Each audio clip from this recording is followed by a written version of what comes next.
पिछले दिनों में एक बहुत ही दुखद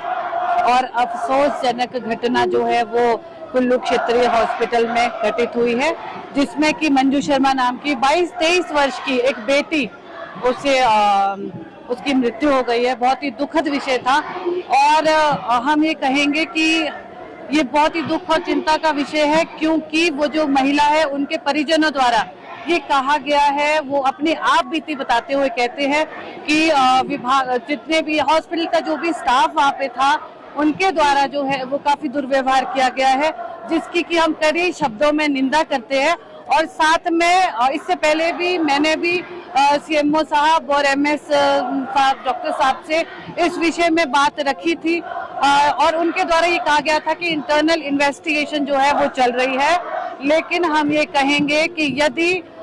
उस महिला के उस बेटी के इलाज में किसी भी तरह की यदि कोताही बरती गई है और किसी भी तरह का दुर्व्यवहार यदि किया गया है, क्योंकि हम कहेंगे जो दुखी परिवार है वो मुझे नहीं लगता कि इस स्तर पे वो कोई झूठ या किसी तरह की बातें करेंगे, तो उन्होंने अपनी आप बीती बताई है। तो हम ये कहेंगे कि निष्पक्ष तौर पर इस विषय की गंभीरता से जांच की जाए और जो भी दोषी इसमें पाए जाए उनके खिलाफ जो है कड़ी से कड़ी कार्रवाई की जाए। हमें न्याय व्यवस्था पर विश्वास है कि वो जो बेटी है, आज ये जो प्रकरण हुआ है वो एक बेटी के साथ हुआ है, कल वो किसी की भी बेटी के साथ हो सकता है। तो हम ये कोई राजनीतिक विषय नहीं है, ये एक ऐसा मौलिक अधिकार का विषय है कि यदि हम यहाँ हॉस्पिटल में यदि हम भगवान के रूप में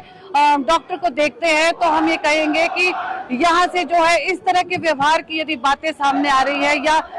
इलाज में जो किसी तरह की कमी यदि की गई है तो निष्पक्ष जांच की जाए। और हमें विश्वास है कि इतने लोग जो आज सैकड़ों के हिसाब से यहाँ इकट्ठे हुए हैं, हम भी फेसबुक पे हमें किसी तरह का कोई बात पता नहीं थी, लेकिन हाँ हमने भी फेसबुक द्वारा देखा और हितेश्वर जी और मैं भी अपने लोगों का साथ देने के लिए यहाँ पे इकट्ठे हुए हैं, क्योंकि ये जो बात है वो किसी के साथ भी आगे घटित हो सकती है। तो हम कहेंगे यदि दोषियों के खिलाफ जो भी दोषी निकलते हैं उनके खिलाफ यदि कड़ी कार्रवाई की जाती है तो भविष्य में जो है एक सबक होगा।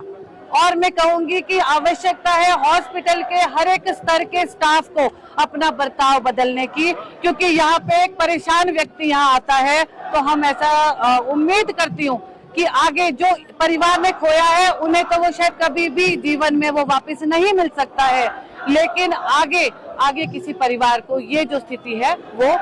भुगतनी ना पड़े। और मेरी संवेदनाएं जो है वो दोनों परिवारों से है। एक परिवार ने अपनी बेटी खोई, एक ने बहू खोई, और उस नवजात बच्ची की बात हम करेंगे तो उनका जो एक लॉस है वो शायद हम कभी भी भरपाई नहीं कर सकते। तो हमें न्याय की मांग है और इंसाफ का जो है वो विश्वास है।